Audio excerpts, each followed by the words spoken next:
Hello friends, welcome to ISS platform. आज है 23 of October और 23 ऑफ अक्टूबर करेंगे हम current affair from the Hindu, Indian express और पीआईबी। देखो चलो वीडियो स्टार्ट करते हैं। देखो जैसे कि मेरे वीडियो की स्पेशलिटी रहती है कि मैं आपको पहले इंडेक्स बताता हूँ कि मैं आपको पढ़ाने वाला क्या हूँ, जिससे आपको इंटरेस्ट एनहांस हो, आपका इंटरेस्ट इंक्रीज हो।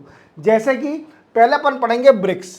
ब्रिक्स की जो समिट होनी है कजान में, उसमें मोदी साहब चले गए हैं और क्या क्या डिस्कस हो रहा है कजान में ये बताऊंगा मैं आपको। जैसे मैं प्रीवियस लेक्चर में बता चुका हूं कि सबसे ज़्यादा फोकस मोदी साहब का या फिर इंडिया और चाइना की जो मीटिंग होने वाली है, बायलैटरल मीटिंग, जो शी जिनपिंग है और हमारे मोदी साहब हैं, इनकी बायलैटरल मीटिंग पर डिस्कस किया जाएगा, जो कि चाइना और इंडिया के बॉर्डर पर जो भी चल रहा है उसको रिजॉल्व करने के लिए। क्लियर। देन आफ्टर हम पढ़ेंगे करतारपुर साहिब कॉरिडोर। ये क्या है, इसका जो पैक्ट साइन किया था 5 ईयर का, वो लैप्स होते जा रहा है। क्लियर। लैप्स कब हो जाएगा? 24 ऑफ अक्टूबर को लैप्स हो जाएगा। तो पाकिस्तान अब रिव्यू करना चाहती है, इसको फिर से एक्सटेंड करना चाहती है 5 ईयर के लिए। करतारपुर साहिब क्या है और ये सिख के लिए, जो सिख लोग हैं उनके लिए इंपॉर्टेंट क्यों है और क्यों रीज़न है, क्या रीज़न है इसका, और क्या क्या डिमांड करी है पाकिस्तान से। पाकिस्तान जो सर्विस चार्ज लगाती है उसको भी नील करने का बोला है। अब वो कितना सर्विस चार्ज है ये भी जानेंगे। देन आफ्टर इंडिया सिंगापुर की defence ministerial dialogue, we can say New Delhi में अभी डिफेंस मिनिस्ट्रियल डायलॉग हुआ है न्यू दिल्ली में, और इंडिया और सिंगापुर ने क्या डिस्कस किया डिफेंस मिनिस्ट्रियल डायलॉग में। क्लियर, ये भी जानेंगे। देन आफ्टर एस4 न्यूक्लियर पावर सबमरीन कमीशन, क्या है, इंडिया ने अपना तीसरा न्यूक्लियर पावर सबमरीन बना लिया है और ये ट्रायल पर चल रहा है, कमीशन होने वाला है, इसके बारे में भी अपन जानेंगे। देन आफ्टर साइक्लोन स्टॉर्म धना। साइक्लोन स्टॉर्म धना, उड़ीसा और वेस्ट बंगाल में साइक्लोन स्टॉर्म आया है धना नाम से, और ये क्या है और कैसे स्टॉर्म, कितनी स्पीड है इसकी, ये सब जानेंगे। क्लियर। चलो वीडियो स्टार्ट करते हैं। सबसे पहले ब्रिक्स समिट। देखो ब्रिक्स, आप जानते हो कि ब्रिक्स की मैं आपको हर लेक्चर बता रहा हूं कि ब्रिक्स की मीटिंग होने वाली है कजान में। कहां पर होनी है? कजान में। कजान कहां पर? रशिया में। और जो कि मेंबर हैं इसके ब्रिक्स के, वो सारे लीडर पहुंच चुके हैं कजान के अंदर। और मैंने आपको ये भी बताया था कि इस मीटिंग का मेन मोटिव इंडिया का, इंडिया और चाइना का रिलेशन, इंडिया और चाइना की बायलैटरल मीटिंग, इंडिया और चाइना की बायलैटरल मीटिंग प्रेसिडेंट और पीएम की मीटिंग पर देखा है, उनकी नज़र इस पर। किस किस की? मोदी साहब और शी जिनपिंग पर। क्लियर, इनकी मीटिंग फोकस, और ये कंफर्म भी हो गया कि इनकी मीटिंग होगी, इंडिया ने बोल दिया है कि मीटिंग होगी। अब डिस्कस क्या किया जाएगा, मैं हर लेक्चर में बता रहा हूं कि इंडिया और चाइना का स्टैंड ऑफ चल रहा है, stand off on LAC, we can say line of actual control. किस किस एरिया पर? ईस्टर्न लद्दाख में। कहां पर? ईस्टर्न लद्दाख में। और वो कौन कौन से पॉइंट है? जैसे north and south, Pangong lake,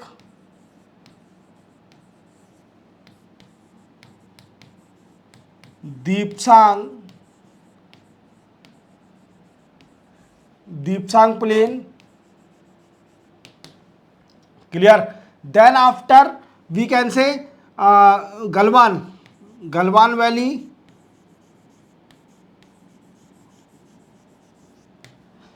Ghogra, hot spring, और भी होंगे एक दो पॉइंट, वो देख लेना, धमचक भी है। क्लियर। तो ये सारे पॉइंट हैं, एक क्रिटिकल पॉइंट हैं बिटवीन इंडिया और चाइना के। क्लियर। और ये 2020 से इशू चल रहा है, इंडिया और चाइना के बॉर्डर पर 2020 से ये इशू चल रहा है। क्लियर। अब क्या रीजन है, अब मीटिंग में क्या होगा, और आप एक बात ध्यान रखना कि जो चाइना और इंडिया की मीटिंग हो रही है, जो हमारे मोदी साहब और चाइना के प्रेसिडेंट है शी जिनपिंग, इनकी मीटिंग 2019 के बाद ये हो रहा है। को 5 साल बाद ये मीटिंग हो रही है इंडिविजुअल मीटिंग 2019 में हुई थी ये मीटिंग, जब चाइना के प्रेसिडेंट इंडिया आए थे। कौन आए थे? चाइना के प्रेसिडेंट इंडिया आए थे। देन आफ्टर 2020 में क्या हो गया? स्टैंड ऑफ हो गया इन लद्दाख एरिया। तो इंडिया और चाइना की जब से मीटिंग नहीं हुई प्रेसिडेंट और पीएम की, अब इसमें मीटिंग होगी और डेफिनेटली चाइना ने भी बोल दिया है कि हम तैयार हैं, इसको रिजॉल्व कर लीजिए, कोई दिक्कत नहीं है। क्योंकि चाइना क्या है? एक्सपोर्ट लीड इकोनॉमी है। चाइना बहुत चालू कंट्री है। चाइना चाहती है कि ये जल्दी जल्दी खत्म हो, जिससे हमारा ट्रेड बढ़े विद इंडिया, क्योंकि ट्रेड रिड्यूस होते जा रहा है। इंडिया कई सारे डिसीजन ले रही है अगेंस्ट चाइना ट्रेड, कई सारी एंटी डंपिंग ड्यूटी लगा रही है। तो इसको रिजॉल्व करने के लिए चाइना खुद चाहती है कि रिजॉल्व हो जाए, जिससे हमारा ट्रेड एक्सपांड हो, हमारी इकोनॉमी एक्सपांड हो। क्लियर? तो चाइना तो आप जानते हो एक्सपोर्ट लीड इकोनॉमी है। क्लियर? तो इसलिए चाइना खुद नहीं चाहती, चाइना इसको रिजॉल्व करना चाहती है। क्लियर? अब दूसरा मीटिंग क्या है? ब्रिक्स में क्या है? ब्रिक्स में जो रशिया के प्रेसिडेंट है पुतिन साहब, ये क्या चाहते हैं? इनका एक मैटर है, क्योंकि ये यूक्रेन और रशिया का वार चल रहा है। किसका वार चल रहा है? यूक्रेन और रशिया का वार चल रहा है। रशिया और यूक्रेन का वार चल रहा है। इसमें क्या है कि वेस्टर्न कंट्रियों ने जो सैंक्शन लगा दिया, किसके ऊपर? सैंक्शन ऑन रशिया, रशिया के ऊपर सैंक्शन लगा दिया। अब इससे क्या करती है? डॉलर से ट्रेड नहीं कर पाती, डॉलर के जरिए ट्रेड नहीं कर पाती विद डिफरेंट कंट्री। अब ये बोल रही है, जैसे मैंने बताया था कि इंडिया और रशिया का एक डील साइन है जिसमें लोकल करेंसी से ट्रेड किया जाएगा, लोकल करेंसी से ट्रेड किया जाएगा। मींस रशियन करेंसी और इंडियन करेंसी का यूज करके ट्रेड किया जाएगा। अभी आप जानते हो कि जो वर्ल्ड में ट्रेड होता है वो डॉलर का सोर्स होता है जिससे ट्रेड होता है। बट अभी रशिया पर सैंक्शन लगा हुआ है रशिया और यूक्रेन के वार के कारण, तो वो ट्रेड नहीं कर पा रही है डॉलर से।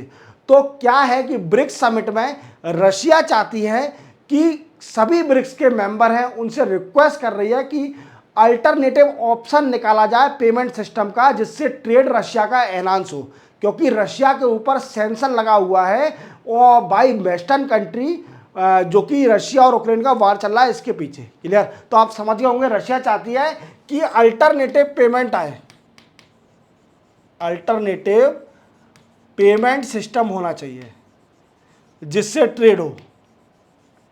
क्लियर? क्लियर? इतना क्लियर हो गया।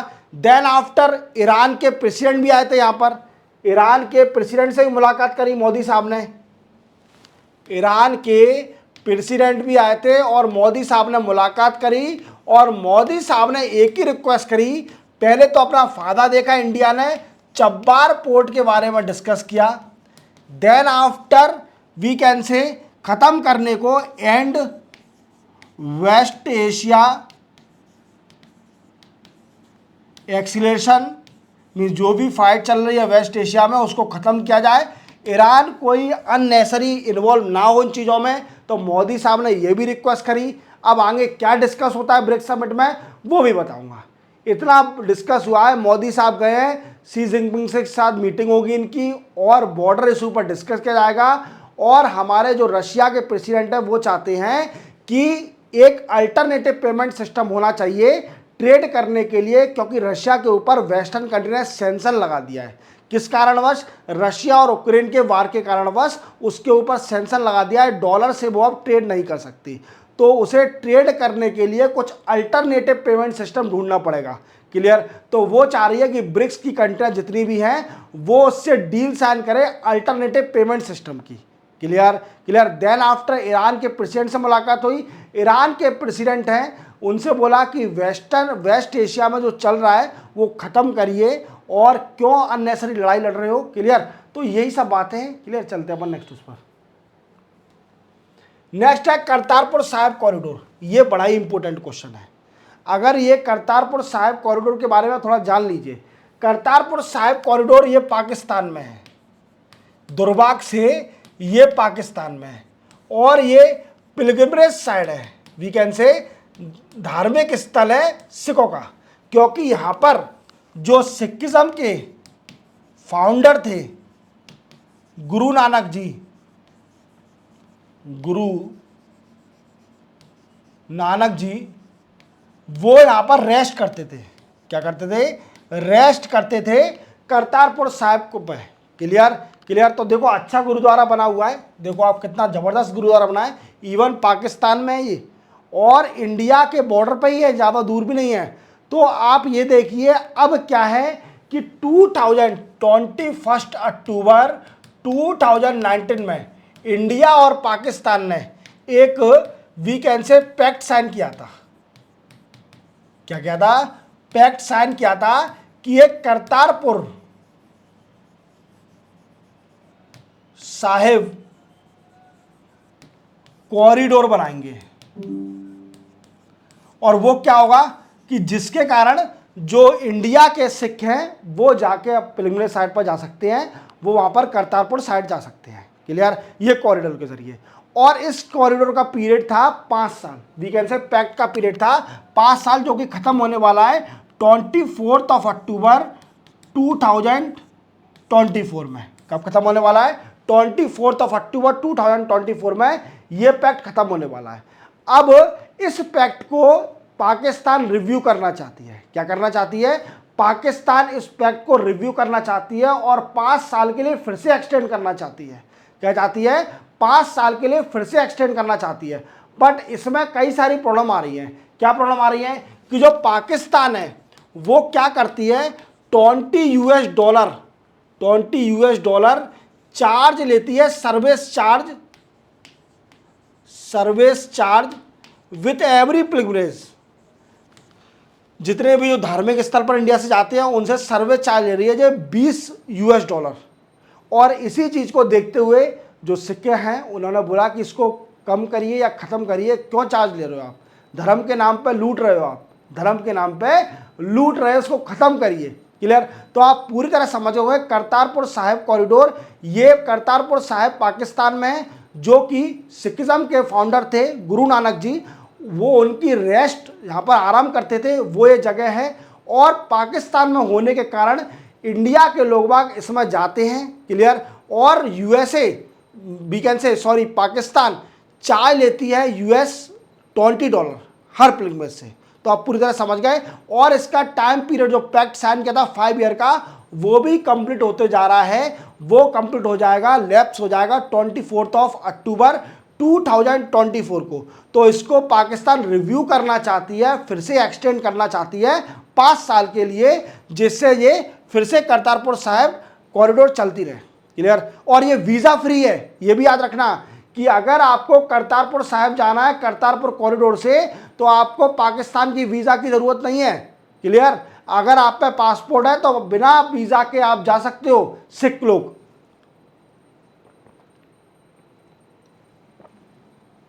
चलो चलते आगे। नेक्स्ट है ICR data on stuff burning. क्या है आईसीआर? क्या है? इंडियन काउंसिल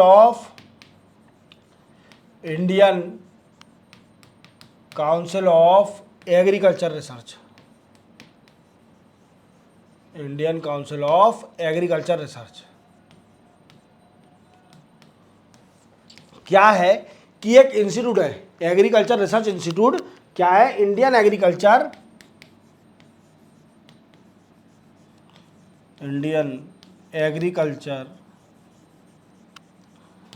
रिसर्च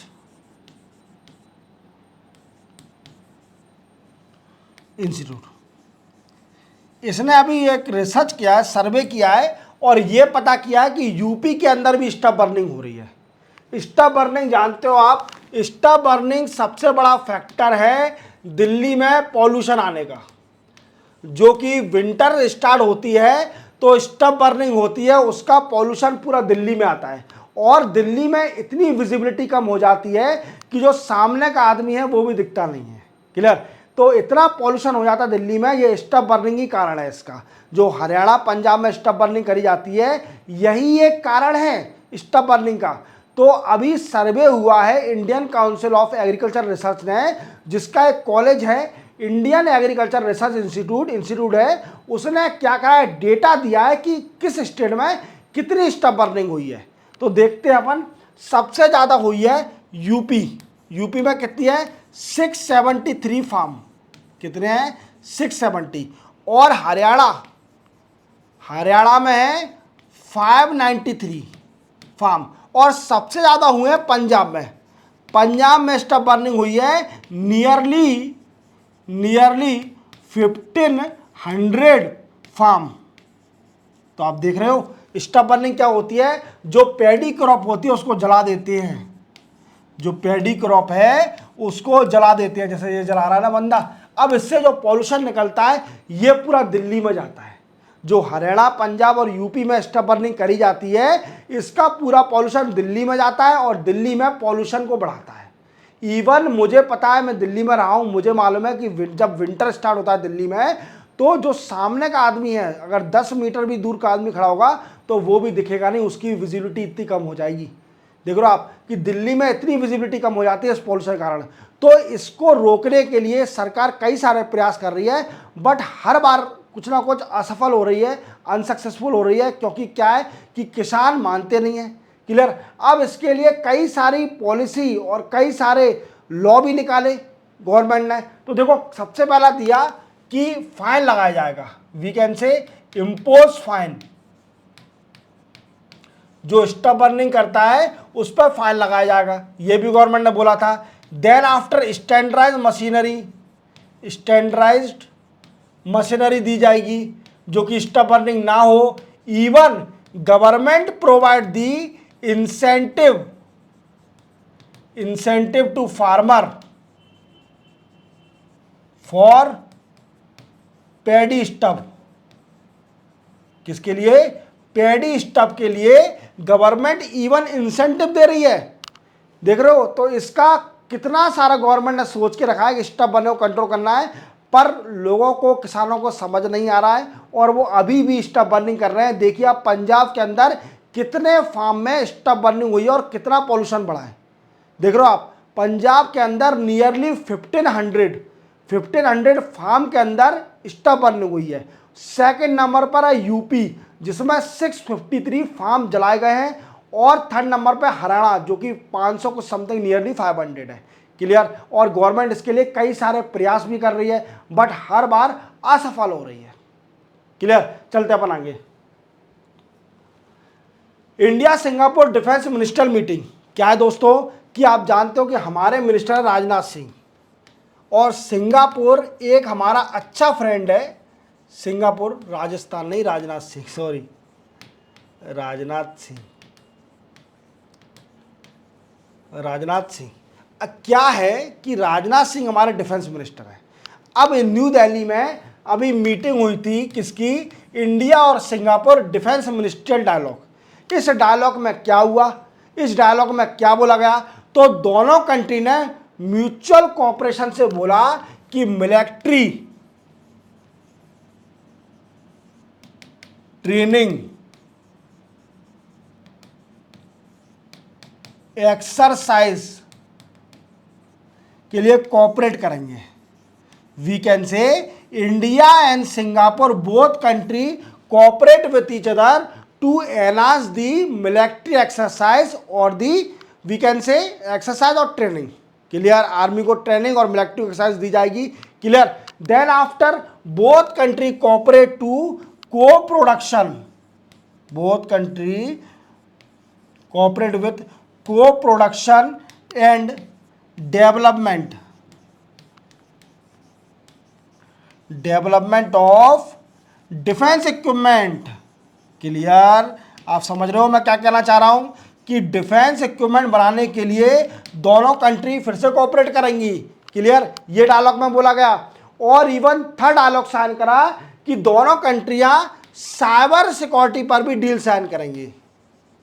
किस पर? साइबर सिक्योरिटी पर भी डील साइन करेंगी। तो आप पूरी तरह समझ गए। मैं आपको बताता हूं कि न्यू दिल्ली में इंडिया और सिंगापुर का डिफेंस मिनिस्ट्रियल डायलॉग हुआ, जिसमें 3 पॉइंट रखे गए डायलॉग में। सबसे पहला रखा गया कि मिलिट्री ट्रेनिंग और एक्सरसाइज का कोऑपरेशन होगा दोनों कंट्री में।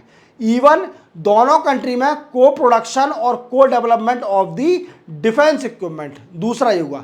तीसरा डील हुई defence, we can say cyber security की डील हुई। किसकी डील हुई? साइबर सिक्योरिटी की डील हुई। समझ गए आप मेरी बात को? चलते अपन नेक्स्ट उस पर। नेक्स्ट है India commission fourth nuclear power submarine. देखो अभी इंडिया के पास न्यूक्लियर पावर सबमरीन सिर्फ 2 हैं। क्या है कि जो न्यूक्लियर पावर सबमरीन है इंडिया के पास सिर्फ और 2 हैं। कौन कौन से? सबसे पहला INS अरिहंत। कौन सा है? INS अरिहंत, जिसको कमीशन किया था अगस्त 2016 में। कब? अगस्त 2016 में।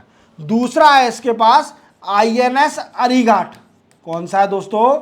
INS अरीघाट। इसको कमीशन किया था एंड ऑफ अगस्त। कब? 2024 में। क्लियर? क्लियर। अब इंडिया क्या है? ट्रायल कर रही है, एक और न्यूक्लियर पावर सबमरीन बन गया है जिसको बोलते हैं S4। क्या बोलते हैं? S4। और ये S4 अब नेवी में कमीशन होने वाला है। ये भी इंडिया कमीशन करेगी और इसमें मोस्टली ये इंडिजीनियस है। याद रखना, इंडिया में ही बने हैं इसके अधिकतर पार्ट, तो इंडिजीनियस है। तो इंडिया के पास तीसरा न्यूक्लियर पावर सबमरीन भी आने वाला है जो कि इंडिजीनियस है। क्लियर? तो इंडिया के पास 2 तो INS है nuclear power submarine. Nuclear power submarine क्या होता है? जिसको पनडुब्बी भी बोलते हैं हिंदी में। क्या बोलते हैं? पनडुब्बी, जो कि समुद्र के अंदर भी चल सकता है और समुद्र के ऊपर भी चल सकता है। क्लियर? और ये न्यूक्लियर पावर है, we can say nuclear missile भी है इसमें। क्लियर? ये फायर भी कर सकता है, इवन इसमें सब फैसिलिटी है। K4 मिसाइल भी है इसमें, इवन समझ रहे हो आप मेरी बात को? तो ये बड़ा पावरफुल सबमरीन है। इंडिया के पास 2 तो ऑलरेडी कमीशन हो गए और तीसरा कमीशन भी होने वाला है जिसको नाम दिया है S4, और वो कमीशन हो जाएगा। ट्रायल चल रहा है, ट्रायल कंप्लीट होगा, वैसे ही नेवी में कमीशन हो जाएगा। इंडिया के पास 3 न्यूक्लियर पावर सबमरीन हो जाएंगे इन फ्यूचर। क्लियर? चलते अपन आगे। सिंपल था। साइक्लोन स्टॉर्म धना। देखो क्या है कि उड़ीसा एंड वेस्ट बंगाल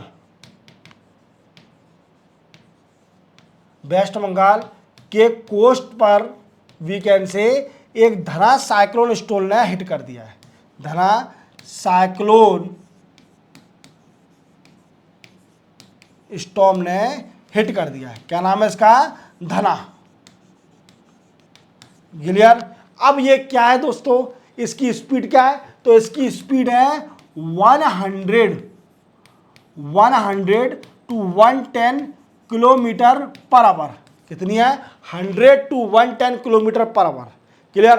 तो उड़ीसा ने वी कैन से जितने भी कोस्टल एरिया है वो खाली करा लिए हैं। क्लियर? जितने भी उड़ीसा ने काम करना स्टार्ट कर दिया है, और जितने भी कोस्टल एरिया है, जो भी कोस्टल लोग बाग रह रहे हैं, उनको बोल दिया कि आप हट जाओ यहाँ से, कहीं और सेटल हो जाओ, क्योंकि साइक्लोन आ चुका है, साइक्लोन स्टॉर्म आ गया है धना। क्लियर? और ये अटैक मतलब हिट का कराए, हिट कराए पुरी एंड सागर आइलैंड के बीच में। पुरी एंड सागर आइलैंड के बीच में इसने हिट किया है। कहाँ पर हिट किया है? पुरी एंड सागर आइलैंड के बीच में इसने हिट किया है धना ने। तो आप याद रखना, आपसे अगर क्वेश्चन पूछा जाता है कि धना जो कि साइक्लोन स्टॉर्म आया है वो कहाँ पर आया है, तो आपको इसका आंसर देना है बे ऑफ बंगाल में। बे ऑफ बंगाल में। और आपसे पूछा जाएगा किस स्टेट को हिट किया है, तो आप बोल देना उड़ीसा एंड वेस्ट बंगाल, इन 2 स्टेट को हिट किया है। क्लियर? तो इसी के साथ 23 अक्टूबर के करंट अफेयर कंप्लीट होते हैं। चैनल को सब्सक्राइब और बेल आइकन प्रेस करना ना भूलना। मिलते हैं हम कल नए करंट अफेयर के साथ, तब तक के लिए जय हिंद।